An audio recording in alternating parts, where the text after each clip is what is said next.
was with the students was Whitestone Sunday, and so I brought them in here as a bit of an experiment, and we went in the back after the meditation, and I said, well, we have to work on filling out the white stones, and some of them had come in and gotten it, and a bunch of others didn't. And so, because I've taught for many years, I get to kind of put myself in the place of students and learn from them. So I said, well, you know, if you don't know what to write, just kind of, it's a touchstone, carry it around, think about it. And the question that came to me that I shared with them and then took in was, write down who you are when you're at your best. So I said, okay.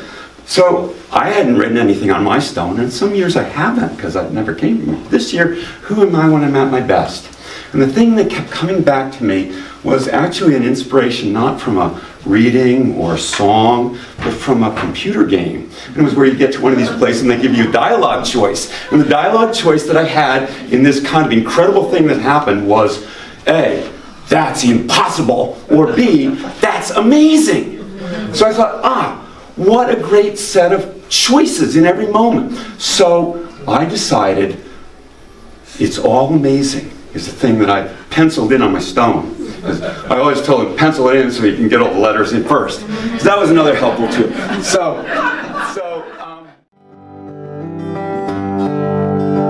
All things being equal, I think some of us are engines, but most of us are wheels.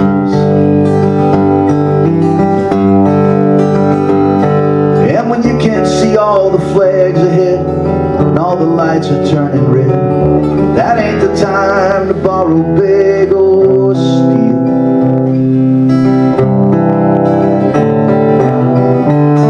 We should take another look. We should make a little time before things get really shook. Further down the line.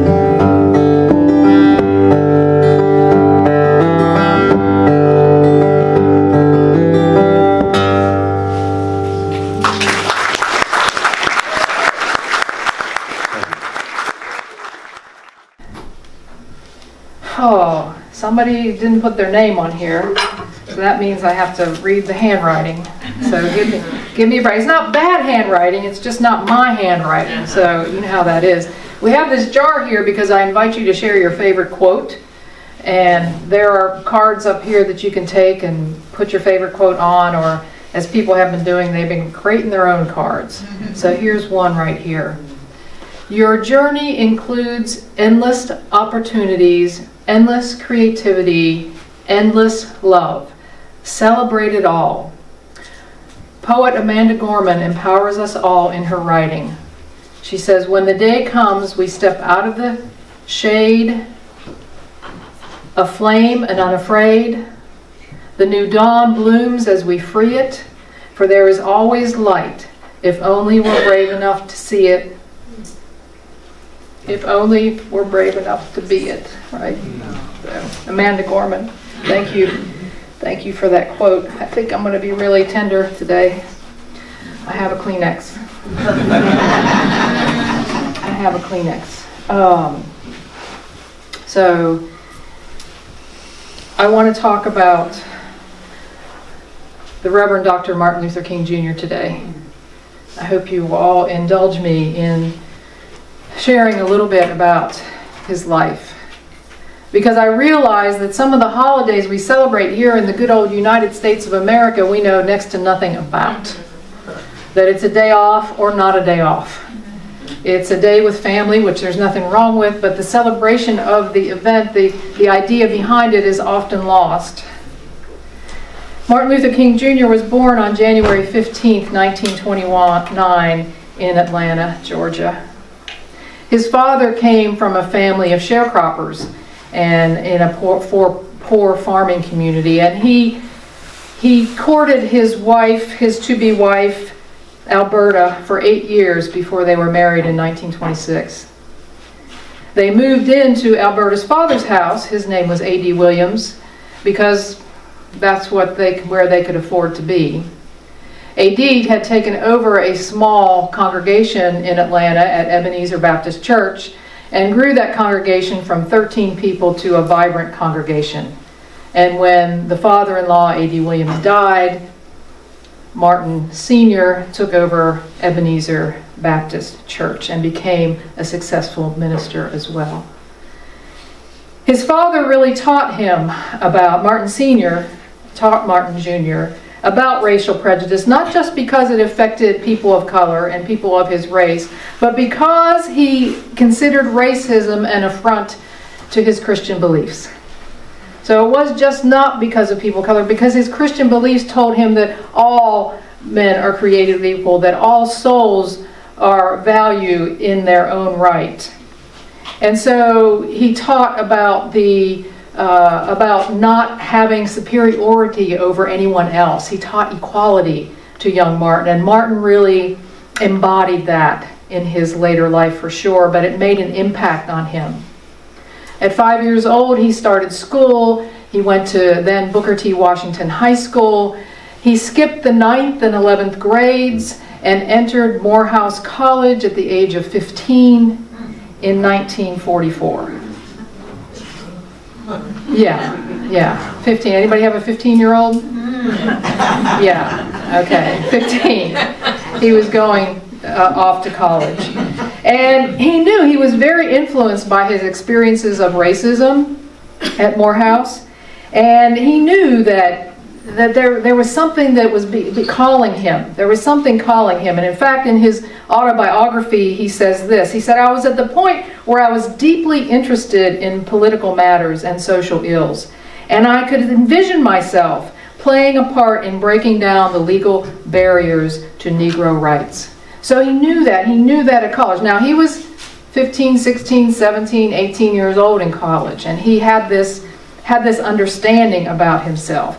But he felt the best way he could do that was actually to be a lawyer or a doctor. He wasn't particularly religious. He had a lot of doubts about religiosity in his family and the large expression, the outward expression, the emotional expression in his religious upbringing. He was kind of, more like a 15-year-old, right, or a 16-year-old, just not really all about that. Which really disappointed his father, by the way, who was really hoping that he would follow him into the ministry. But then, as sometimes happens, and it's probably happened in your life, I know it's happened in mine, not this exact thing, but he took a Bible study class at Morehouse in his junior year. And that reignited his attachment to Christianity and what he saw the possibility was in combining the effort of rights and Christianity. He saw that there was a connection there.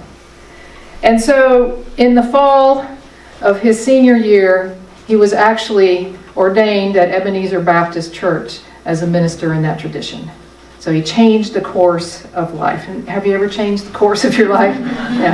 Yeah, I've done that several times. That's a different talk, by the way.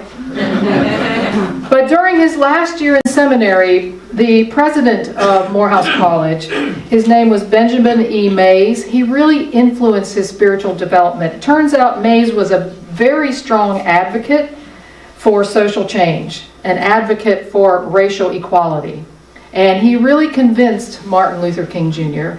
that there was a way to integrate those things together.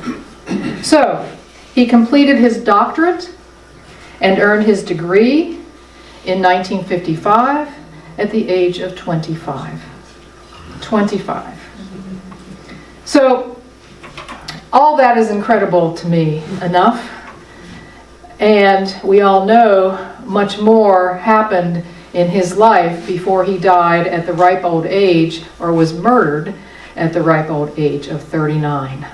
39, if you remember. Well, he was first exposed to this idea of nonviolence through reading Henry David Thoreau at Morehouse on civil disobedience. But he was also later really influenced by the teachings, and not just the teachings, but the demonstration of nonviolence and its power by Mahatma Gandhi. He was really overwhelmed about what was possible as demonstrated in Gandhi's life, by what was possible with nonviolence. He also worked with fellow civil rights activist Bayard Rustin, who became his partner. This man, Bayard Rustin, actually was the major organizer of the March on Washington in 1960, well, whatever, I can't remember the year right this minute. 63, I was going to say 64, thank you. And Rustin is a character in and of himself. Renee and I watched a movie recently on Netflix about his life. If you want to learn about Rustin, Rustin actually was openly gay in the 1950s, which got him kicked out of the movement, by the way. But he did such great work, and Martin Luther King Jr. depended on him for the two of them sticking to this idea of nonviolence. And this is the way to attain social justice. So it was all about that. And I want what he came up with. I have a chart for you today. Maybe. Yeah. All right. Came up with 6 principles of nonviolence. The 6 principles of nonviolence. I suspended my pointer and I'm using the magic wand for this. Nonviolence is a way of life for courageous people. Nonviolence seeks to win friendship and understanding. Nonviolence holds that suffering for a just cause can educate and transform. Nonviolence seeks to defeat injustice, not people. See how that is? And, sorry, spelling error here. Nonviolence chooses love instead of hate. And nonviolence believes that the universe is on the side of justice. These are the spiritual principles, I'll call them spiritual principles of nonviolence. I'm going to put them all out there. Don't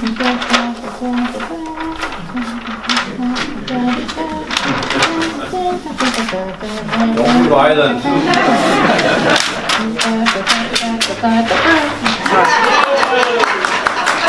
All right. There we have it. Voila. The 6 principles of nonviolence. This is what guided his life. But beyond these 6 principles was also this idea called the beloved community. Are you familiar with that? The beloved community. Martin Luther King Jr. believed that the beloved community wasn't some lofty thing and that could be attained somewhere in heaven somewhere with the lions sleeping with the lambs and all of that figurative things.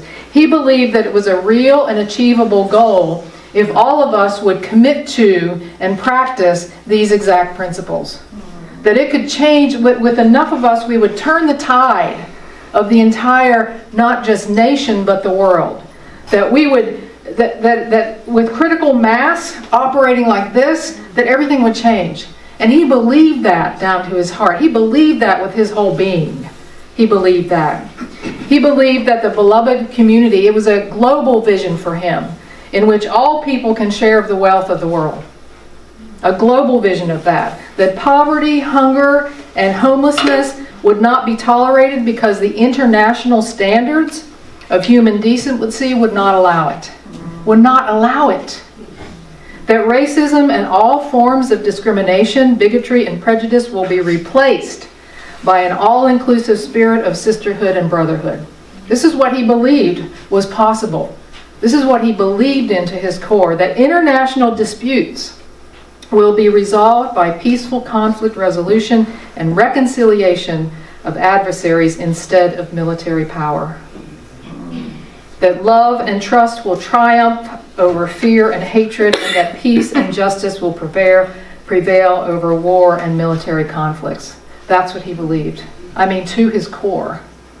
This. That drove him in everything he did. And led by this philosophy, he became, of course, one of the most prominent figures in civil rights, in the civil rights movement. He was a founding member of the Southern Christian Leadership Conference, and he played key roles in some demonstrations that you may know the names of or you may not. For instance, the Montgomery bus boycott that actually led to the integration of Alabama's public transit system. The Greensboro sit-in movement that desegregated lunch counters across the South. The March on Washington that led to the passage of the 1964 Civil Rights Act, and the Selma to Montgomery marches in Alabama that culminated in the 1965 Voting Rights Act. In 1964, when he was 35, he won the Nobel Peace Prize. 15 to college, 25, a doctorate degree, 35, the Nobel Peace Prize, and this is his credo. As I mentioned last week, Jimmy Carter's, this was his credo. This is how he lived and what he lived for. Well, by 1968, he was wearing out. You can imagine all of this energy that it took to go to demonstrations and to be available, the toll it took on his families. He was getting tired at the slow pace of getting these rights for every single, not the world, even in the United States of America, to be looked at as equal, to be investigated by the FBI, to be constantly under threat of being assassinated. And he was thinking about slowing down, and then he heard about, in the spring of 1968, this labor strike in Memphis, Tennessee by the sanitation workers. And he felt compelled to be there. He felt compelled to be there. And on April 3rd, 1968, he gave the speech that we know today called I've Been to the Mountaintop. Prophetic speech, in a way. Part of it said, like anybody, I would like to live a long life. Longevity has its place, he said, but I'm not concerned about that now. I am not worried about anything. I'm not fearing any man. Mine eyes have seen the glory of the coming of the Lord. The next day, standing on the balcony outside his hotel room at the Lorraine Motel, he was killed by a sniper's bullet, April 4th, 1968, at 39. Well, that's a very brief outline of the life of this man who was flawed and fallible, just like we are, but who had a vision, that would not be, he would not be swayed from it, no matter what happened. His time in jail, his time of being abused by, he would not be dissuaded. He would not. He had the patience. Yes, he was wearing out, but he knew it would take time. He did not sway from this idea of nonviolence or the possibility of a beloved community actually happening in the United States. He believed in this. We say every Sunday here, you said it, we are here to create a movement. Create a movement grounded in a way of life for courageous people, seeking friendship and understanding, holding that suffering can cause education and transformation, seeking to defeat injustice, not people. Choosing love instead of hate, and believing that the universe is on the side of justice. That, grounded in that, Martin Luther King Jr. We're still working on it. You think, well, is it sufficient enough? Is this sufficient enough? Is this really all you got, Paula? Is this already all you have, Martin? Is this it? And I say yes. I say yes, because you know why? You are the highest form of spiritual expression when you love. You are the highest form of spiritual expression when you love. Will you love when you refuse to hate, when you refuse to judge, and when you refuse to blame others? You are. When you refuse to see others as useless and stupid and unworthy. When you refuse that, when you discard your garment of self-righteousness and superiority, you are the greatest expression of love there is. And that's how this is possible. That's how this is possible. We have to come to that place, folks. We have to come to that place. There has to be critical mass. It's not just one person. It's critical mass. We have to do that, where we are directed by love itself. by love itself. Khalil Gibran says it this way: when you love, you should not say, God is in my heart, but rather, I am in the heart of God. And think not that you can direct the course of love. For love, if it finds you worthy, directs your course. You hear that? Love directs my course. Love directed his course. Love directs my course when I get rid of all that stuff. When I'm willing to refuse to hate and judge and blame. When I refuse to see others as anything less than an expression of the divine. So, what would love have you do? What would love have you think? What would love have you choose? Do you believe in the beloved community? Do you believe it's possible? Or do you look out in the world and shake your head and go back inside? Do you believe it's possible? Would you dare learn and live the legacy of the Reverend Dr. Martin Luther King Jr.? That's my question today. It's up to you. So let's take a moment, take a deep breath, and sit for a moment. And take these ideas, this challenge, this possibility into meditation this morning.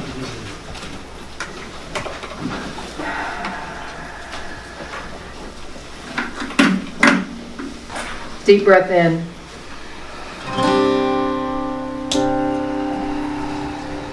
Maybe we simply start today by saying, I believe in the beloved community. To say to ourselves, to ground that, I believe in the beloved community. I believe that we are here to take care of each other. That nonviolence is the way, nonviolence in my heart, nonviolence in my words, nonviolence in the way I am in the world. So that I seek friendship, so that I seek understanding. That my fight is not with people, my fight is against injustice. In me, in my community, and in the world. Choosing love instead of hate. Let's just sit for a little while together, breathing in and breathing out.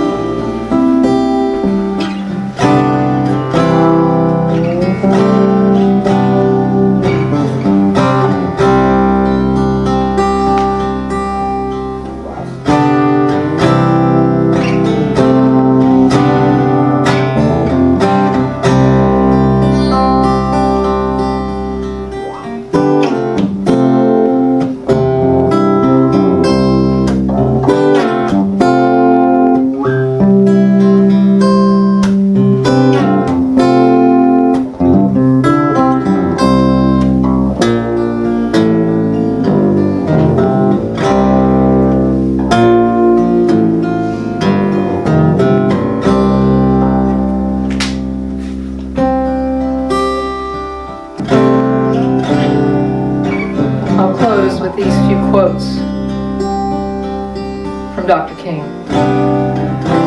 Let us not seek to satisfy our thirst for freedom by drinking from the cup of bitterness and hatred. Forgiveness is not an occasional act.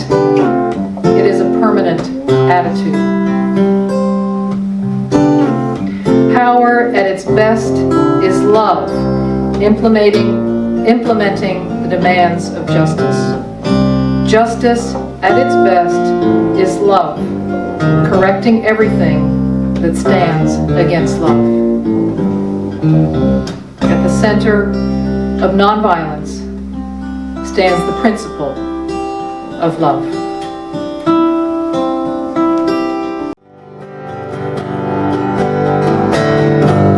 Is anybody here?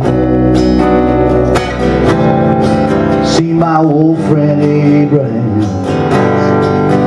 Can you tell me where he's gone? He freed a lot of people. Seems the good they die young. I just looked around, he was gone. May I be filled with loving kindness. May I be well. May I be peaceful and at ease. May I be happy. May all beings be filled with loving kindness. May all be well. May all be peaceful and at ease. May all be happy. See y'all soon.